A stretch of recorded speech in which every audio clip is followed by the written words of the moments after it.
வேளாண்ல வந்து நாங்கள் 5 பேரும் பார்த்துட்டோம். வித்தியாசமான கலெக்ஷன்ஸ் எல்லாமே நிறைய இருக்குது. பெண்களுக்கு புடவையா இருக்கட்டும், லகுங்காவா இருக்கட்டும், எல்லாமே பயங்கரமா இருக்கு. Velavan stores, Usman road, T Nagar, Chennai மற்றும் தூத்துக்குடி. தகவல் தொழில்நுட்பத்தை முன் வச்சு நடைபெறும் இந்த மாபெரும் மாநாட்டை ஏற்பாடு செய்துள்ள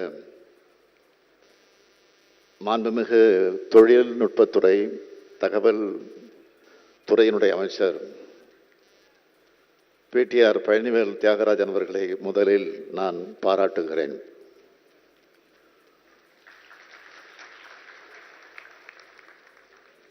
மூணு தலைமுறையா நாட்டுக்கு தொண்டாற்றி வரும் குடும்பத்துக்கு சொந்தக்காரர் அவர். இந்தியாவோட சிறந்த கல்வி நிறுவனங்கள்ல ஒன்றாக இருந்த திருச்சி என்ஐடியிலும் உலகத்தோட தலை சிறந்த கல்வி நிறுவனமான எம்ஐடியிலையும் படித்தவர். பல ஆண்டுகள் வெளிநாட்டில் படித்து வேலை செஞ்சிருந்தாலும் அங்கே தங்கிடாம தமிழ்நாட்டுக்கு திரும்ப வந்து இங்கேயும் தொழில் வர்த்தகம்னு ஒதுங்கிடாம அவரோட அப்பா தாத்தா மாதிரியே அரசியலில் பங்கெடுத்து தன்னுடைய அறிவாற்றலை தமிழ்நாட்டு மக்களுக்கு, தமிழ்நாட்டு மக்களுடைய நலனுக்கு கொடுத்துட்டு இருக்கக்கூடியவர் அவர். நம்ம ஆட்சியில் முதல் 2 ஆண்டுகளில் நிதியமைச்சராக மிக சிறப்பாக செயல்பட்டு பல மாற்றங்களுக்கு வித்திட்டவர். மாண்புமிகு அமைச்சர் பிடிஆர் பழனிவேல் தியாகராஜன் அவர்கள், அவரை நான் ஐடி துறைக்கு மாற்றினேன். அவரை நான் மாற்றியதற்கு காரணம் ஐடி துறையிலும் நிதித்துறை போல மாற்றங்கள் தேவைப்பட்டது. அவருடைய தலைமையில் தகவல் தொழில்நுட்பத்துறை மூலமா தமிழ்நாட்டோட பொருளாதார வளர்ச்சியும் தமிழ்நாட்டு இளைஞர்களுக்கான வேலைவாய்ப்பும் அதிகமாகும். நான் கொடுத்த பொறுப்பை அவர் சிறப்பாக செயல்படுத்துகிறார் என்பதற்கு இந்த மாநாடு எடுத்துக்காட்டாய் அமைந்திருக்கிறது. அவருடைய பணி மேலும் சிறக்க வாழ்த்துகிறேன், பாராட்டுகிறேன். இன்னைக்கு பாருங்க, நம்முடைய முதலமைச்சர் மு.க. ஸ்டாலின் அவர்கள் ஒரு விழாவில் இருக்கார். பக்கத்துல பிடிஆர் அண்ணன் கம்மன் உட்கார்ந்து இருக்கார். ஆல்ரெடி போதுண்டா, நான் எதுவும் பேசவே மாட்டேன். முதலமைச்சர் அவர்கள் சொன்னார்கள், பிடிஆரை ஏன் நான் நிதித்துறையிலிருந்து மாத்தினேன் தெரியுமான்னு. உங்களுக்கும் தெரியும், எனக்கும் தெரியும். அவர் நிதித்துறை அமைச்சராக இருக்கும் பொழுது சொன்னாரு, மகனும் மருமகனும் 30,000 கோடி ரூபாய் கொள்ளையடிச்சிருக்கானுங்க அப்படின்னு. அந்த டேப்பை நாங்க வெளியிட்டோம். நிதித்துறையிலிருந்து மாற்றி ஒரு டம்மி துறையை கொடுத்தார். ஆனால் இன்னைக்கு முதலமைச்சருக்கு பிடிஆர் அன்னைக்கு இன்னும் சனி விடலின்னு நினைக்கிறேன். உடனே பிடிஆர் அண்ணன் முகத்தை பார்த்து, நான் ஏன் பிடிஆரை மாத்திரன்னு தெரியுமானார். பிடிஆர் அண்ணன் மனசுக்குள்ள நினைச்சார், நானே கேட்கலையா, நீ விட்டுருங்க, அமைதியா இருந்துக்கிறேன். இப்ப எனக்கு அமைச்சர் பதவினாவது இருக்குது. 2 பேர், ஒருத்தர் புலால் சிறையில் இருக்கிறார், இன்னொருத்தர் சிறைக்கு போக இருக்கிறாரு, அமைச்சர் பதவியில் அமைதியா இருந்து. உடனே முதலமைச்சர் சொல்றாரு, இல்ல இல்ல, இந்த தம்பி நிதித்துறை நல்லா வேலை பார்த்தாரு, அதனாலதான் அவர் ஐடி துறைக்கு மாத்திரம். யார் அவரை தப்பா நினைச்சுக்க, எப்படின்னா மாப்பிள்ள அவரு தானுங்க, சட்டை என்னோடதுங்கன்னு சொல்ற மாதிரி. அண்ணா, மாண்புமிகு முதலமைச்சர் அவர்களே, பிடிஆர் அடுத்த டேப்பை கேட்டா நீங்க ரொம்ப ஷாக் ஆயிருவீங்க. அதனால் தேர்தல் நேரத்திலே அது வேண்டாம் என்று நினைக்கின்றோம். ஏதோ நாங்கள் வெளியிட்டது 8 நிமிஷம் ஒரு டேப் மட்டும் நினைச்சுக்காதீங்க. அண்ணன் 1 மணி நேரத்துக்கு மேல பேசியிருக்காரு. ஆனால் நீங்க மேடையில் ஏறி அடுத்த டேப் வந்தா என்ன சொல்லுவீங்க? ஐடி துறையிலிருந்து மாத்தி நடுத்தருவில் நிக்க வைக்கணும். அதனால் பாரதிய ஜனதா கட்சி இது போன்ற பொய்யெல்லாம் சொல்லி மாட்டிக்காதீங்க. அதனால் இன்னைக்கு எங்களுடைய கோபம் பிடிஆர் அவர்கள் மேல வரிசை எத்தனை டேப்புங்க விடுறது, எத்தனை டேப்பை விடுறது. எங்களுடைய கோபம் பிடிஆர் அவர்கள், எங்களுடைய கோபம் முதல் குடும்பத்தின் மீது. கோபாலபுரத்தினுடைய குடும்பம் தமிழகத்தினுடைய சொத்தெல்லாம் தன்னுடைய சொத்து.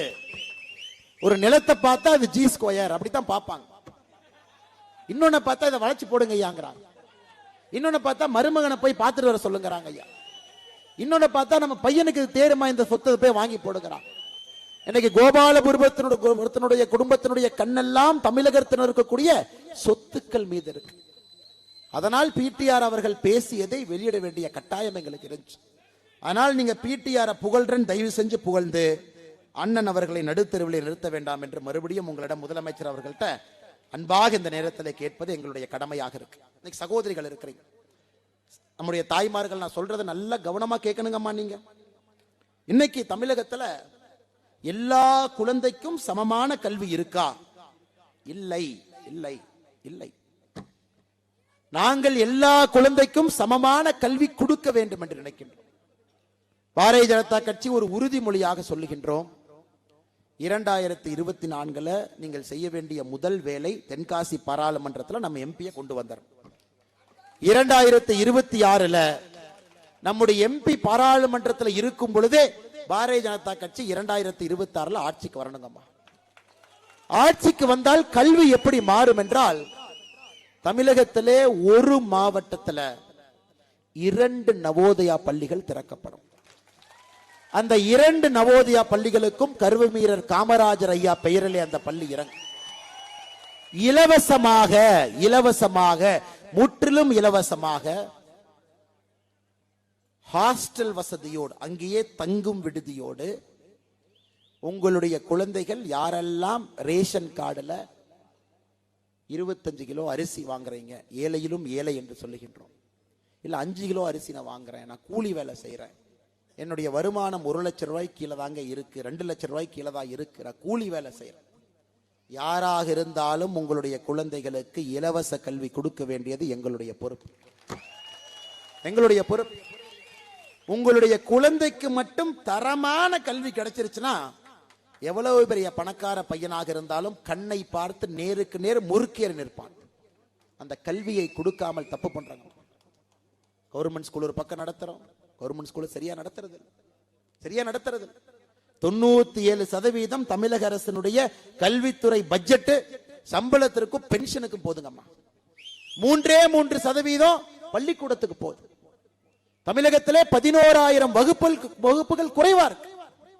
கவர்மெண்ட் ஸ்கூலுக்கு போங்க, 4ஆம் கிளாஸ் 5ஆம் கிளாஸ் பசங்க ஒன்னா உட்கார்ந்து இருக்கிறான், 6ஆம் கிளாஸ் 7ஆம் கிளாஸ் பசங்க ஒன்னா உட்கார்ந்து இருக்கிறான். எத்தனையோ கவர்மெண்ட் ஸ்கூல்ல மரத்து கீழே படித்துக் கொண்டிருக்கின்றார்கள். அதனால தான் நாங்கள் சொல்லுகின்றோம், ஒரு மாவட்டத்திற்கு 2 நவோதயா பள்ளி கர்மவீரர் காமராஜர் ஐயாவுடைய பெயர்ல உங்கள் குழந்தைகள் பள்ளியிலே தங்கி படிப்பதற்கு முழு செலவையும் மாநில அரசு ஏற்கும். இது ஏழை குழந்தையினுடைய கல்வி முழுமையாக எங்களுடைய பொறுப்பு. அது உங்க தலையிலிருந்து நீங்க எடுத்துருங்கம்மா. 2வது, இங்க இருக்கிறவங்க தயவு செஞ்சு நான் கேட்கிற கேள்வி கை தூக்கணும்.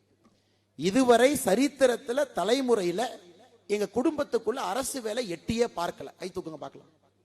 ஆனா இதுவரைக்கும் எங்க குடும்பத்துல யாருமே அரசு வேலைக்கே போலனா, பாரதிய ஜனதா கட்சி ஆட்சிக்கு வரும் பொழுது தமிழகத்தில் இருக்கக்கூடிய அரசு வேலைகள்ல ஒரு பகுதி, இதுவரை எந்த குடும்பத்தில் அரசு வேலை இல்லையோ அந்த குடும்பத்தில் படித்த பட்டதாரி குழந்தைகளுக்கு அந்த வேலை போகும். இதை எல்லா இடத்திலும் சொல்ல ஆரம்பித்திருக்கின்றோம்.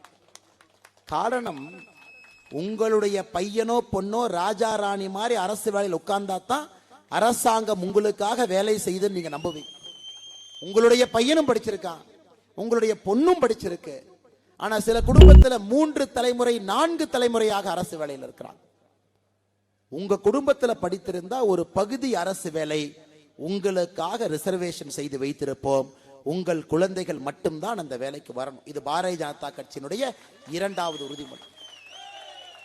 அம்மா, நம்ம டாஸ்மார்க்க மூட போறோம், வந்தோடனே முதல் கையெழுத்துல டாஸ்மார்க் எடுத்துருவோம், அதை நாங்க சொல்ல போறது இல்லைங்கம்மா. ஆட்சிக்கு வந்தவுடன் பாரதிய ஜனதா கட்சி முதல் ஆண்டுல 33% டாஸ்மார்க்கை எடுத்துருவோம். 2வது ஆண்டுல அடுத்த 33%, 3வது ஆண்டு முடியும் பொழுது 100% டாஸ்மார்க் தமிழகத்தில் காணாம போயிடும். ஆனால் முதல் நாள் கள்ளுக்கடையை திறக்க போகின்றோம். ஏன்னா யாரையும் போய் நீங்க குடிக்காதீங்கன்னு வாயை போய் பொத்த முடியாதுங்க. ஜனநாயகம் இது, ஜனநாயகம் இது. இது ஒரு சர்வதிகார நாடு இல்லைங்க. வாயை பொத்தி யாரும் குடிக்காதீங்க நம்ம சொல்றதுக்கு அனுமதி இல்லை. நாம சொல்றது டிஆர் பாலுனுடைய ரசாயன சாராயத்தை குடிக்காதீங்கன்னு நாங்க சொல்றோம். ஜெகத் ரட்சகன் அவருடைய சாராய ஆலையிலே தயார் செய்யப்பட்ட ரசாயன சாராயத்தை டாஸ்மாக்ல வாங்கி கொடுக்காதீங்கன்னு சொல்றோம். டாஸ்மார்க் வேண்டாம். 2 நாளைக்கு முன்னாடி மா சுப்பிரமணியன் பஞ்சு முட்டாயை தமிழ்நாட்டில் தடை பண்ணார். பஞ்சு முட்டாய் எதுக்கியா பஞ்சு முட்டாயை தடை பண்றீங்கன்னா, பஞ்சு முட்டாய் சாப்பிட்டா கேன்சர் வரும், புற்றுநோய் வரனார். சரிண்ணே, நல்லதுதான். உங்களுடைய ஆய்வுல பஞ்சு முட்டாய் சாப்பிட்டா புற்றுநோய் வரும்னா தடை பண்ணுங்க, நாங்கள் ஆதரவு கொடுக்கிறோம்.